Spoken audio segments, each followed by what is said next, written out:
Bharat New Zealand మధ్య జరగనున్న one day సిరీస్కు Bumrah, Hardik Pandya దూరమయ్యే అవకాశం ఉందని తాజా రిపోర్టులు చెబుతున్నాయి. క్రిక్ బజ్ వెల్లడించిన సమాచారం ప్రకారం కీలక ఆటగాళ్లైన ఈ ఇద్దరికి విశ్రాంతి ఇవ్వాలనే ఆలోచనలో టీం మేనేజ్మెంట్ ఉంది.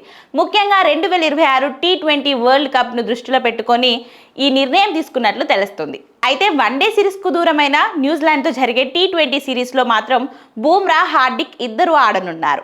ఇది భారత్కు వరల్డ్ కప్ ముందుకు చివరి టీ20 సిరీస్ కావడంతో 5 మ్యాచ్ల్లోనూ వీరు బరిలోకి దిగే ఛాన్స్ ఉంది. ఇక హార్దిక్ పాండ్యా ఈ ఏడాది మార్చిలో జరిగిన ఛాంపియన్స్ ట్రోఫీ ఫైనల్ తర్వాత ఇప్పటి వరకు ఒక వన్డే కూడా ఆడలేదు. అదేవిధంగా Bumrah 2023 one day world cup final తర్వాత ఓడిఐ ఫార్మాట్కు దూరంగా ఉన్నాడు. మరోవైపు ముంబై క్రికెట్ అసోసియేషన్ కార్యదర్శి ఉమేష్ శ్రేయాస్ అయ్యర్ ఆడడంపై త్వరలో స్పష్టత వస్తుందని తెలిపారు. జనవరి 3, 6 తేదీలలో జైపూర్లో జరిగే విజయ్ హజారే ట్రోఫీ మ్యాచ్కు శ్రేయాస్ అయ్యర్ అందుబాటులోకి వచ్చే అవకాశం ఉందన్నారు. అజిత్ అగర్కర్ నేతృత్వంలోని సెలక్షన్ కమిటీ జనవరి తొలి వారం సమావేశమై న్యూజిలాండ్ వన్డే సిరీస్ జట్టును ప్రకటించనుంది. జనవరి 11న వడోదరలో తొలి వన్డే, ఆ తర్వాత జనవరి 14న రాజ్కోట్, ఇండోర్లో జనవరి 18న మూడో వన్డే జరగనుంది.